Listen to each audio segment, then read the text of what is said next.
Space पे सबका conviction था। मुझे याद है शुक्रवार को प्रकाश सर ने एचएल पे टिप्पणी की थी 5200 पे कैरी करिए।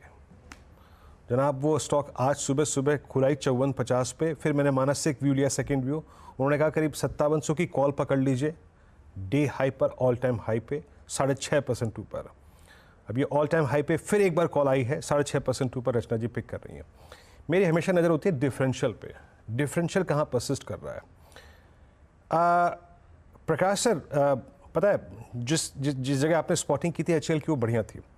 तेरा एक बार बीएल, अच्छा सोनी जी से प्रश्न पूछते हैं। सोनी जी, एक बार जरा बीएल की प्लेसमेंट देखिए एग्जैक्टली। ये अब 31760 पे डेली चार्ट्स पे ये उसी जोन को स्ट्राइक करता हुआ 3 जून के, और ऑलमोस्ट डे हाई की ट्रैजेक्टरी में है। मूव बहुत स्ट्रांग है। यही एग्जैक्टली शुक्रवार को, गुरुवार को प्लेसमेंट थी एचएल की, और ठीक वही प्लेसमेंट अब बीएल की है।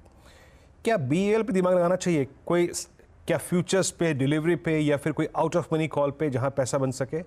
आपकी राय सोनी जी, और कोई स्ट्राइक अगर आपने एनालाइज की तो प्लीज बताइएगा।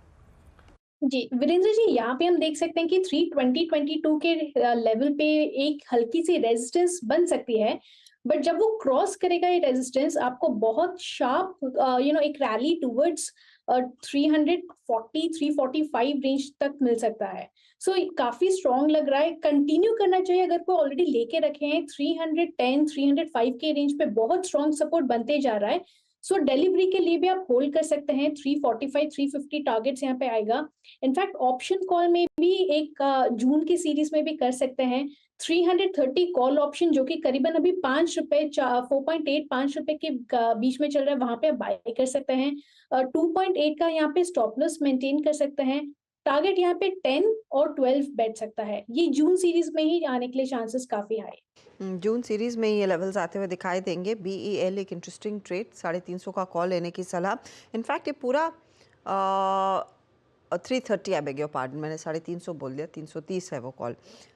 पूरा पैक है जहाँ पर एक अच्छा खासा एक्शन बनता हुआ दिखाई दिया। अब अलग अलग कारण माने जा रहे हैं। एक तो ऑफ कोर्स वो हाल को 156 प्रचंड हेलीकॉप्टर्स का ऑर्डर मिला, वो एक ट्रिगर पॉइंट है, लेकिन बाकी कंपनियों में इतनी तेजी क्यों आ रही है? यतिन हमारे साथ जुड़ गए हैं।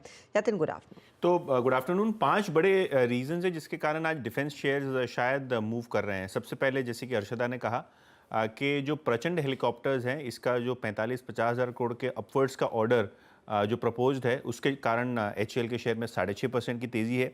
लेकिन अगर हम बात करें नौसेना की तरफ से, बहुत बड़े ऑर्डर्स एक्सपेक्टेड हैं इस बार। चाहे वो सेल्थ फ्रिगेट्स हों, चाहे वो पनडुब्बियाँ हों यानी सबमरीन्स हो, यहाँ भी आप बड़े बड़े ऑर्डर्स आते हुए देख सकते हैं। शायद इसीलिए आज सारे के सारे जो शिपयार्ड स्टॉक्स हैं, चाहे वो जीआरएससी हो या मझगांव डॉक हो या कोच्चि शिपयार्ड हो, सारे के सारे 7-8% चले हुए हैं। तो इस वजह से भी शायद आपको मोमेंटम आता हुआ दिखाई पड़ रहा है। दूसरा कि जैसे रक्षा मंत्री ने अपना ऑफिस संभाला, 50,000 करोड़ का एक बड़ा टारगेट एक्सपोर्ट्स के लिए रखा एनुअली, तो शायद उसकी वजह से भी मार्केट एक्साइटेड है। चौथा बड़ा रीज़न ये है कि यूएस के जो डिफेंस एक्सपर्ट्स हैं और जो डिफेंस नेशनल सिक्योरिटी एडवाइज़र हैं, वो 2 दिन के भारत दौरे पे हैं, और बहुत सारे डिफेंस कॉर्पोरेशन के ट्रांजैक्शंस को अंतिम रूप दिया जा रहा है, ऐसा न्यूज़ रिपोर्ट सजेस्ट कर रही हैं। उस वजह से भी शायद आपको ये डोमेस्टिक डिफेंस कंपनियां फोकस में आती हुई नज़र पड़े। और म्यूचुअल फंड्स, ऑब्वियसली एचडीएफसी के डिफेंस फंड्स के सक्सेस के बाद मोतीलाल ओसवाल अपना एक एनएफओ लाए हैं, डिफेंस निफ्टी, और यहाँ भी जो एनएफओ खुला है वो 24 जून को खत्म होगा। तो यहाँ भी एयूएम अच्छा एक्सपेक्टेड है, जो इवेंचुअली सारे के सारे डिफेंस स्टॉक्स को खरीदने में जाएगा। तो ये भी एक कारण हो सकता है लिक्विडिटी फ्रंट से या फंड एक्शन के साइड से, जिसकी वजह से आज सारा का सारा जो डिफेंस पैक है, खास करके पीएसयू स्टॉक्स का और प्राइवेट कंपनीज का भी अच्छी तरीके से मोमेंटम में दिख रहा है। काफ़ी इंटरेस्टिंग पॉइंट्स, और यतिन ने सब सारी खबरें साथ में आपको बता दी हैं कि क्या क्या अलग ट्रिगर पॉइंट्स हो सकते हैं। तो सिर्फ एक हाल का ट्रिगर नहीं है, यहाँ पर आगे शिप बिल्डिंग के जो ऑर्डर्स आएंगे उसका भी ट्रिगर है। जो यहाँ पर यूएस की तरफ से ऑर्डर फ्लोज आता हुआ दिखाई देगा, वो भी एक इम्पॉर्टेंट फैक्टर है। सिद्धार्थ, इनफैक्ट मैं आपसे वही क्विकली पूछना चाहूँगी, कुछ अंदाज़ा आपको है क्या कि मोतीलाल के डिफेंस एनएफओ डिफेंस फंड में किस तरह का रिस्पांस मिला है निवेशकों का? कल हम कोशिश कर रहे हैं वैसे प्रतीक जी से बात करने की, लेकिन क्या पकड़ रहे हैं जब ऑफिस में चर्चा होती है? जी बिल्कुल हर्षद, देखिए डिफेंस काफी मोमेंटम में है, चर्चा में है और सही टाइम पे ये एक एनएफओ आया है। तो हमारे जो चर्चा यही हो रही है कि काफी अच्छा एक रेस्पॉन्स है। तो नंबर्स आंकड़े तो मेरे पास है नहीं, वो आपको प्रतीक सर ही जब नेक्स्ट कल आएंगे तो बताएंगे, बट ओवरऑल डिमांड जो है काफी स्ट्रांग है डिफेंस एनएफओ का। जो आपको पसंद है at this point in time Siddharth defence कंपनियों में, जहां पर आपका कन्विक्शन बहुत स्ट्रांग है? डिफेंस में दो लार्ज कंपनीज हैं, एक है बीईएल और एक है एचएएल। तो ये दोनों ही स्टॉक हमें पसंद है। काफी स्ट्रांग ऑर्डर बुक है, एग्जीक्यूशन है, और अब जो जो नेक्स्ट ट्रिगर हमें दिखता है वो है exports potential. Already exports as a order book काफी ग्रो हो रहा है, एंड अब जो मिनिस्ट्री से भी एक फोकस आया है कि एक्सपोर्ट्स को नेक्स्ट लेवल तक लेके जाना है। तो हमें लगता है कि ये दो स्टॉक है, ये दोनों जो मार्केट लीडर्स हैं इंडियन डिफेंस स्पेस में, ये दोनों ही अच्छे करते रहेंगे और ये दोनों ही हमारे स्टॉक प्रेफर्ड पिक है।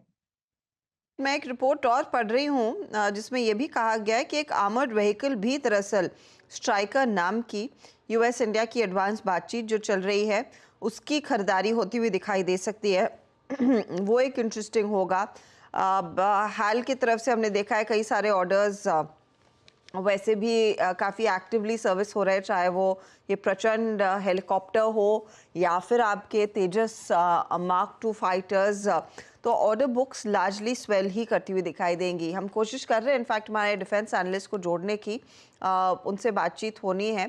लेकिन चार्ट्स के आधार पर अगर आपने एक बेट लेना हो, और मैं निजी डिफेंस कंपनियों की तरफ आऊँगी जहाँ पर आपको याद होगा पारस डिफेंस, एल&टी, भारत फोर्ज जैसे काउंटर्स, DCX सिस्टम जैसे काउंटर्स, इनकी चर्चा हम पिछले हफ्ते भी कर रहे थे।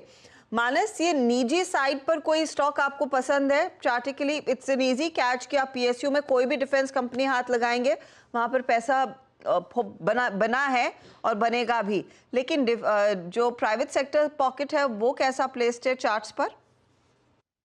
देखिए, जो प्राइवेट स्पेस है उसमें मैं पारस को ट्रैक करता हूँ, बट पारस में ऑलरेडी हमने एक मूव देख लिया है। 1000 रुपए पे वो ब्रेकआउट देखने को मिला था और अभी 1388 का प्राइस चल रहा है।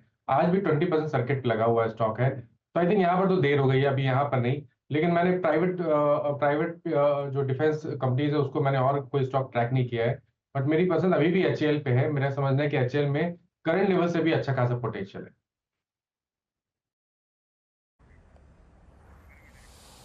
जी हाँ, HAL पे आपने टिप्पणी की थी। सुबह मानस कितने पे टिप्पणी की थी आपने? 5700 की कॉल पे, मेरे को याद मेरे ख्याल से 90-91 रुपए। बिल्कुल, मेरे ख्याल से 85 5700 रुपीज के आसपास का 85 रुपीज के आसपास का प्राइस था उस टाइम पे। हाँ, 85 रुपए की थी। हाँ, ठीक 5700 की कॉल। जरा डायरेक्टर साहब रखिएगा स्क्रीन पे प्रीमियम क्या है 5700 की कॉल का। और क्योंकि अब HAL एक बार फिर से मूव देखिए 6.75% ऊपर, दैट मीन्स अगर आप टिक बाय टिक चार्ट देखें तो डे हाई पे ट्रेड कर रहा है। 85 पे थी, 125 हो गई, मोमेंटम है। और हम उस वक्त भी बात कर रहे थे और आई थिंक ये बात 12 बजे भी हुई कि बाजार हिचकिचा नहीं रहा है, थोड़े से भी अगर आप देखिए ऊपर दामों पे दाव खेलने में। आज डिफेंस चल रहा है तो हायर प्राइसेस पे फिर बाइंग आई इसमें करीब 54-80 पे आज 12 बजे के आसपास से।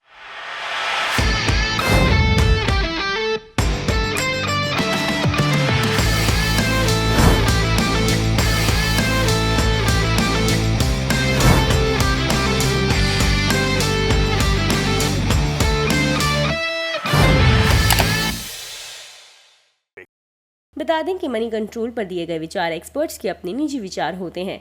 वेबसाइट या मैनेजमेंट इसके लिए उत्तरदायी नहीं है। यूजर्स को मनी कंट्रोल की सलाह है कि कोई भी निवेश निर्णय लेने से पहले सर्टिफाइड एक्सपर्ट की सलाह लें।